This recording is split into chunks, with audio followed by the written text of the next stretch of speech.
부터 4년 동안 4번 이사를 했다 쓰셨어요. 네네네. 이게 사실 애가 있으면 이게 힘들거든요. 아이가 어렸을 때, 음. 정확하게는 학교 들어가기 전, 그때는 거의 애로 안 봐도 돼요. 8살 초등학교 들어가기 전까지는 한 7, 8년, 이게 짧으면 5, 6년이잖아요. 이때는 내가 마음대로 할 수 있겠다. 남들보다 더 잘하고 따라잡으려면 어떻게 해야 될까? 그걸 생각해 보니까 남들하고 다르게 해야 되잖아요. 남들하고 다르게 해야 되는데 그 차별화가 부동산은 길게 하잖아요. 보통 집을 사면. 그럼 이걸 단축해야겠다. 부터 4년 동안 4번 이사를 했다 쓰셨어요. 네네네. 이게 사실 애가 있으면 이게 힘들거든요. 네네네.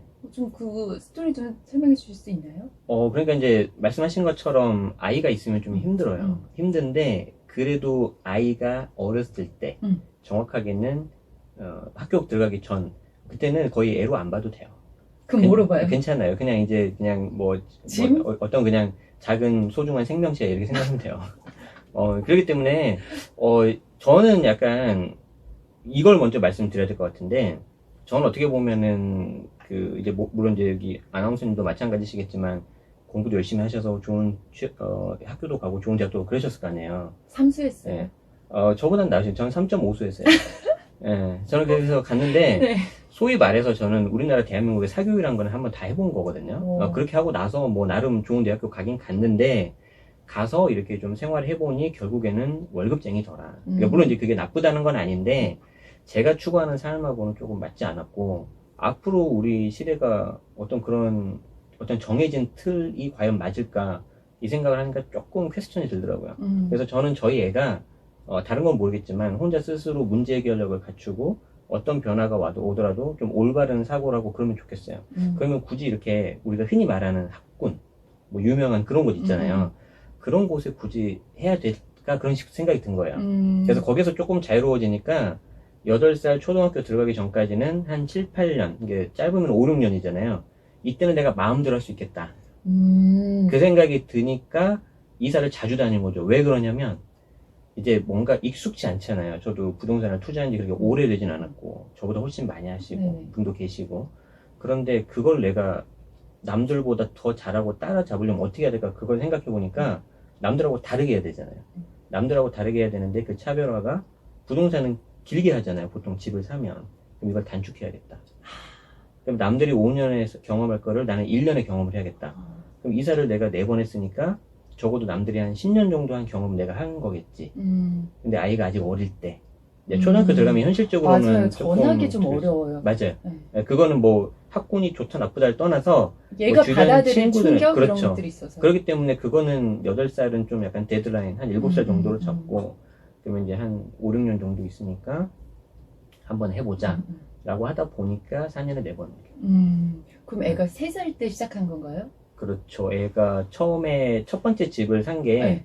저희 애가 태어나서 이제 막 100일 좀 넘었을 때, 그때 이제 집을 샀고, 거기서 한 2년 살다가 이제 두 번째 집은 이제 월세로 갔어요. 소위 말해서 좀 투자금을 이렇게 빼서 하려고. 제가 이제 월세로 산 거죠. 그리고 나서 이제 또 거기서 1년 살다가 이제 세 번째 집으로 가고, 세 번째 집에서 또 한 1년 반 정도 살다가 그 옆에 네 번째 집으로 간 거예요. 네. 근데 이렇게 1년 반 살 때는 사실 계약을 2년씩 하는데 이건 계약 파기가 되는데. 그러니까 이제 제가 4개 중에서 2번을 빼고 나머지 3개는 내 집이잖아요. 그러니까 내 집이니까 내 마음대로 하는 거고요. 2번 집도 2년 계약을 했잖아요. 월세. 이제 중간에 나오면 내가 복비 드리고 이제 세입자 맞추면 되니까 이제 중간에 좀 힘들긴 힘들었어요. 빠져나오기. 근데 이제 뭐 할 수 있어요. 마음만 먹으면. 그 첫 번째 집 했을 때 아이의 그 담배 냄새 때문에. 그렇죠. 그러니까 이제 저희 애가 이제 뭐 책에도 썼는데 조금 일찍 태어났어요. 이제 우연히 검사를 하게 되는데 심박수가 좀 떨어져 있는 거예요. 그래서 그대로 놔두면 좀 힘들 수 있었는데 대형 병원에서 모니터링 했는데 애 낳아야 된다. 그래가지고 이제 애를 그냥 낳은 거거든요. 그러니까 이제 이쪽이 좀 약할 거 아니에요. 몇 개월에 태어났어요? 35주 5일 만에 태어났어요. 그러니까 36주인가 7주인가 밑쯤에 이른둥이라고 하잖아요. 저희 애도 조사나요. 그쵸. 그리고 이제 하는데 이게 또 몸무게도 그렇게 많이 있지 않았어요. 그리고 이제 다 태어나서 완성이 되잖아요. 심장 같은 거. 아마 남자들 잘 모를 거예요, 지금 이 말. 그래서 그게 이제 조직이 붙어야 되는데, 그 와중에 신생아 50일 안 됐는데, 빌라에서 담배 냄새가 오는 거예요. 이거 진짜. 아, 이거는 이제 빌라가 무조건 나쁘다는 게 아니라 음. 주거 환경이 이제 내가 컨트롤 못하는 거죠. 빌라뿐만 아니라 아파트도 그래. 아파트도 밑에서 마찬가지예요. 어디서 올라온지 알 수가 맞아요. 없는 냄새가 이건 그것도 무슨 컨트롤 못하잖아요. 예, 예. 그래서 이제 그 옆에 이제 동네를 보니까 어. 좀 이제 괜찮은 아파트가 있어서 아, 이쪽 가면 좀 괜찮아지겠지 음. 라고 생각을 한 게 그때가 14년 여름이었어요. 한여름. 아. 네. 담배랑 층간소음은 저희가 예측할 수 없는 것 같아요. 네, 진짜 네, 지뢰 같은 거잖아요. 네. 냄새가 올라왔는데 밑에서 올라왔는지 물어보면 밑에서 맞아요. 안 폈다 그러고 맞아요. 위에서 왔나는데 위에 물으면 또 아니라 그러고. 맞아요. 뭐 와이프도 당연히 담배를 안 피웠고 저도 담배를 피워본 적이 없어요. 그러니까 둘 다 냄새가 너무 민감한 거예요. 그렇죠. 그래서 야, 이거는 좀 아닌 것 같다. 어. 그래서 이제 집을 이사를 가자 이렇게 된 거죠. 근데 사실 애가 태어나면은 네. 더 이런 부동산, 내 집에 대한 욕구가 커지는 것 같아요. 맞아요. 이게 사람의 생애 주기라는 게 있잖아요. 그러니까 내가 태어나서 이제 사회생활하고 사회초년생 되고 결혼하고 그래서 결혼할 때 한 번 바뀌고요. 뭐 더 잘 아시겠지만 애 낳을 때 또 바뀌는 것 같아요. 네, 특히 애 낳은 게 저한테는 굉장히 신의 한 수였어요. 그리고 애가 태어남으로 인해서 제 인생이 완전히 바뀌는데 그건 제가 나중에 말씀드릴게요. 궁금하다. 그렇죠. 궁금하시죠? 그건 나중에 말씀드릴게요. 언제요? 끝날 때쯤에.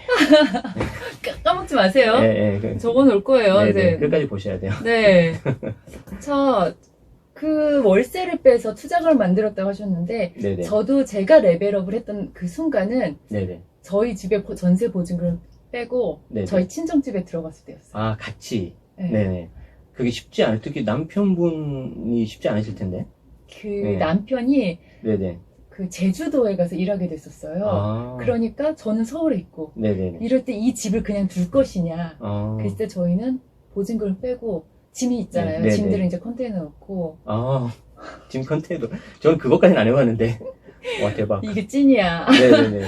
그리고 나서 그 돈을 이제 투자할 수 있는 금액이 되더라고요. 네네네네. 그렇게 안고서는 월급쟁이로는 네. 금액을 못 만들어요. 네, 맞아요. 네. 어. 그래서 그때 했던 게 사실 굉장히 큰 도움이 됐었어요. 그 맞아요. 전세 보증금이. 네, 그럼 그걸 가지고 이제 잘 굴리신 거죠? 네, 그거를 소위 이제 말해서? 아파트를 그때 이제 자가를 샀는데 그게 음. 많이 올라서 음. 저희도 그때부터 이제 부동산이 답이다. 약간 이런 쪽으로 지금 네. 모르겠어요. 나쁜 분들이 이게 너무 동동거린다 그러는데. 물론 이게 부동산 채널이라서 그러실 수가 있는데 확실한 거는 그게 이제 부동산이냐 뭐 주식이냐 아니면 다른 거냐는 본인이 선택하셔야 되는 건데 이제 저는 그럴 때 이렇게 판단을 하거든요. 뭐가 더 좋을까? 그러면 일단 나한테 맞는 걸로 먼저 보고요. 그리고 그 다음에 두 번째는 주변을 봐요. 주변을 봐서 제 직장 동료를 봐서 누가 돈을 뭘로 많이 벌었는지. 그럼 일단 주식은 거의 없더라고요. 그 다음에는 주식은 이상해. 여기는 진짜 요란한데. 네, 주식으로 본 사람 저 거의 못 봤어요. 아니, 물론 이제 뭐, 알고 있는 분은 있죠. 근데 그분은 저를 모르는데, 뭐, 언론에 나오는, 뭐, 워렌 버핏이라든가, 그런 분은 계시는데, 네. 제 주변은 없어요. 네. 김 과장, 박 대리는 없다고요. 네. 근데 보니까 부동산은 있어요. 그럼 이제 저는 이왕이면 확률을 높은 쪽을 하고 싶은 거죠. 네.